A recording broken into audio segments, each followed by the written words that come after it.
નમસ્કાર ખેડૂત મિત્રો, મારું નામ છે અલ્કેશ પટેલ અને આપણી યુટ્યુબ ચેનલ છે ખેતીની વાત મારું ગુજરાત. આપણી દુકાનનું નામ છે મિત્રો Hindustan agro seeds Kalavad, proper Kalavad તાલુકો, કાલાવડ જિલ્લો જામનગર. આપણી દુકાનનું એડ્રેસ છે બેંક ઓફ ઇન્ડિયાની નીચે, પેટ્રોલ પંપ વાળી શેરી, કાલાવડ.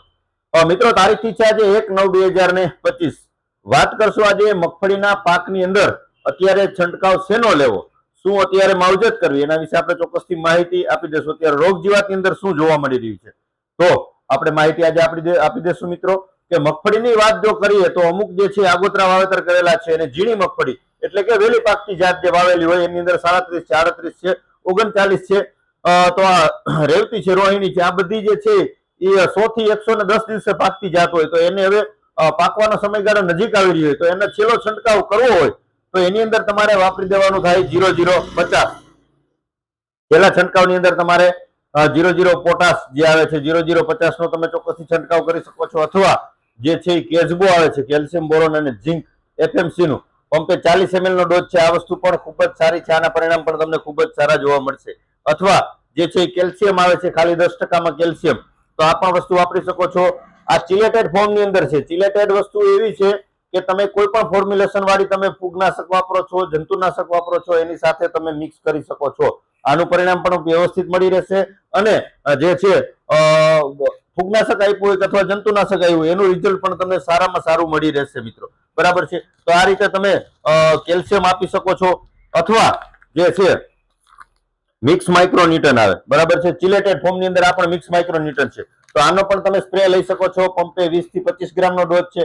આ પણ જે છે એ કોઈ પણ તમે ફૂગનાશક SC ફોર્મ્યુલેશન હોય, EC હોય, મમરી હોય, પાવડર હોય, કોઈ પણ એની સાથે તમે મિક્સ કરશો તો દ્રાવણ ફાટશે નહીં અને રિઝલ્ટ બેયનું સરખું મળશે. આનું પણ પરફેક્ટ જ મળી રહેશે અને તમે જે ફૂગનાશક આપ્યું છે એનું રિઝલ્ટ પણ તમને સારામાં સારું જોવા મળી રહેશે. ઈયળનો એટેક છે હવે તો ઈયળના એટેકની અંદર તમે કોઈ પણ સારી કંપનીનું જે છે ઇમામેક્ટિન બેન્ઝોઇટ 5% જે આવે છે આ વસ્તુ વાપરી શકો છો, અથવા સિજન્ટાનો આવે છે ઇવીસેન્ટ. અત્યારે ઈયળનો એટેક હેવી છે, વધારે છે, તો ચોક્કસથી તમારે સારી દવા વાપરવાની છે. બરાબર છે, ઇવીસેન્ટ પણ તમે વાપરી શકો છો, આનું પરિણામ પણ તમને સારું જોવા મળશે. સાથે તમારે આપી દેવાનું છે 50% ક્લોરો. બરાબર છે, 50% ક્લોરો મિક્સ કરી દેવાનું છે પંપે 25 થી 30 ml. એટલે ગેસ વાળી દવા તમે આપેલી છે તો તમને પરિણામ ખૂબ જ સારું જોવા મળશે અને લાંબા ગાળાનું આની અંદર તમને પરિણામ જોવા મળશે મિત્રો. ઈયળની વાત થઈ, માઇક્રોન્યુટનની વાત થઈ. મગફળી એવી 1 મહિનાથી વધારે ઉભી રહી એમ હોય તો એની અંદર 05234 અને બોરોન આપવાનું છે. બરાબર છે, એને હજી પોટાશની વાર છે. પોટાશ 20 દિવસની વાર હોય ત્યારે જ પોટાશ આપવાનું છે. 1 મહિનાની વાર હોય ત્યારે 05234 અને બોરોન આપવાનું છે. વાત કરીએ હવે ફૂગનાશકની. અત્યારે ઘણા બધા મિત્રોને સફેદ ફૂગ આવી ગઈ છે, ટીકા ગેરુ આવી ગયા છે, પાન લાલ થઈ ગયા છે, રાતડ આવવાની સમસ્યાઓ જોવા મળી રહી છે. તો ખાસ ખેડૂત મિત્રોને વિનંતી છે કે 70 દિવસ પછી સારા ફૂગનાશકનો છંટકાવ કર્યો હશે તો આ સમસ્યા નહીં થાય.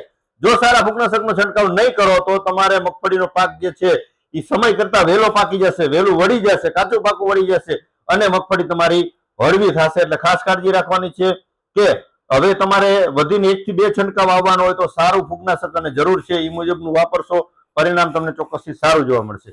તો સારા છંટકાવની અંદર તમે પ્રાયોગજોળ વાપરી શકો છો. પંપે 12 ml નો ડોઝ છે, આનું પરિણામ ખૂબ જ સારું આવે. અથવા જે આવે છે સહારાનું કોસાવો પ્રાઇમ. કોસાવો પ્રાઇમ આવે છે, આની અંદર 2 ટેકનિકલ આવે છે. પિકાક્સોસ્ટ્રોબિન આવે છે 6.78% અને ટ્રાયસાયક્લોજલ આવે છે 20.33% SC ફોર્મ્યુલેશનમાં. સારામાં સારું પરિણામ છે. પંપે 25 ml નો ડોઝ છે. તમારે રાતડ છે, ટીકાગેરુ છે, ફૂગ છે, બધાની અંદર સારામાં સારું પરિણામ આપે છે. તો કોસાઓનો ઉપયોગ ચોક્કસથી કરી દેવાનો છે. અથવા તમે PI કંપનીનું બાયરોક આવે છે, એઝાસ્ટ્રોબિન અને ડાયફેનાકોનાઝોલ પંપે 25 ml વાપરી અને તમે આનો પણ છંટકાવ કરી શકો છો. આનું પણ રિઝલ્ટ સારું તમને જોવા મળશે. સિજન્ટાનો આવે છે મિરાવિસ ડીઓ, આનો પણ ઉપયોગ કરી શકો છો. પંપે 12 ml નો ડોઝ છે, આ પણ ફૂગમાં સારામાં સારું તમને નિયંત્રણ જોવા મળશે. બીજી ખાસ વાત કે તમે જે છે એ ફ્લાવરિંગની દવા હજી તમે નો વાપરી અથવા 2 રાઉન્ડ કર્યા હોય તો ત્રીજો છંટકાવ પણ ચોક્કસથી કરી દેજો. ફલમ ગ્રોનો પંપે 25 ml નો ડોઝ આપી દેવાનો છે. સારામાં સારું પરિણામ તમને જોવા મળશે. કેમ કે આપણે આના રિવ્યુ લીધેલા છે, આના પરિણામ લીધેલા છે. તમને લાઈવ આપણે એક વિડીયો 1-2 દિવસની અંદરમાં મૂકશું કે ખરેખર આના 3 છંટકાવ કર્યા છે અને કેવા પરિણામ મળ્યા છે. અદ્ભુત જે છે મગફળીની અંદરમાં આનું પરિણામ મળ્યું છે. કપાસ છે, મગફળી છે, સોયાબીન છે, કોઈ પણ પાકની અંદર વિટામિન આવી જાય છે. એટલે સારામાં સારું આની અંદર પરિણામ તમને જોવા મળશે. તો પંપે 25 ml થી તમારે ફલમગ્રો આપી દેવાનું છે. આનું રિઝલ્ટ તમને ખૂબ જ સારું જોવા મળશે મિત્રો.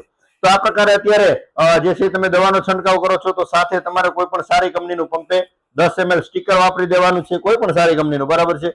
પંપે 10 ml થી તમે સ્ટીકર વાપર્યું હશે તો તમને સારામાં સારું પરિણામ જોવા મળશે. હવે ઘણા બધા મિત્રોને કથીરીનો એટક છે, હજી મગફળીના પાકમાં કથીરી સંપૂર્ણ નાબૂદ થઈ નથી, તો કથીરીના એટક જો જણાતો હોય તો એની અંદર તમારે આપી દેવાનું છે ફિપ્રોનિલ. ફિપ્રોનિલ 2.92% આવે છે, એ વસ્તુ વાપરી શકો છો. અથવા તમે જે છે ઇવિસેન્ટ વાપરો હશે તો આની અંદર કથીરીમાં પણ 2 ટેકનિકલ આવે છે, કથીરી અને ઈયળ બેયમાં કામ આપશે, આનું પરિણામ ખૂબ જ સારું જોવા મળશે. અથવા તો તમે જે છે ઘરડાનું આવે છે પોલિશ, એટલે કે 40% ઇમિડા અને 40% ફિપ્રોનિલ, આનું પરિણામ પણ તમને સારું જોવા મળશે મિત્રો. અથવા સહારા ઇન્ટરનેશનલ કેમિકલનું આવે છે 40 વોલ્ટ, આ પણ 40% ઇમિડા અને 40% ફિપ્રોનિલ વાળું છે. ચૂસિયો સફેદ, ચૂસિયો થ્રિપ્સ કથીરી, સારામાં સારું પરિણામ મળશે. અત્યારે કપાસના પાકની અંદર પણ આના ખૂબ જ સારા પરિણામ જોવા મળી રહ્યા છે. મગફળીના પાકમાં પણ આપી શકો છો. ચૂસિયો જે છે, કથીરી છે, થ્રિપ્સ, આ ત્રણેય વસ્તુમાં સારામાં સારું પરિણામ આપશે. કપાસમાં તમારે જો છંટકાવ કરવો હોય, સફેદ માખીનો એટક વધારે હોય તો આની સાથે માત્ર તમે જે છે એ હોલો કરીને આવે છે, બરાબર છે, ટેકનિકલ આવે છે, આની અંદર ડાયફેન્થુરોન આવે છે 47.8%, પંપે 25 ml નાખી દો, તમામ રોગ જીવાત સાફ થઈ જાય. બેનું કોમ્બિનેશન કરીને કપાસના પાકમાં આપી દો, સારામાં સારું નિયંત્રણ મળી રહેશે. અત્યારે સફેદ માખીનો એટેક વધારે આવ્યો છે, એટલે ખાસ ખેડૂત મિત્રોએ કાળજી રાખી અને સમયસર છંટકાવ કપાસના પાકની અંદર પણ લઈ લેવો. વિશેષ માહિતી માટે આપણે અલગથી એક વિડીયો બનાવશું કપાસનો. તો આજે આટલું જ હતું મિત્રો, રજા આપશો. મને વિશેષ કઈ માહિતીની જરૂરત હોય 9925424050 મારો મોબાઈલ નંબર છે, ગમે ત્યારે ફોન કરીને માહિતી મેળવી શકો છો મિત્રો. રજા આપશો. જય જવાન, જય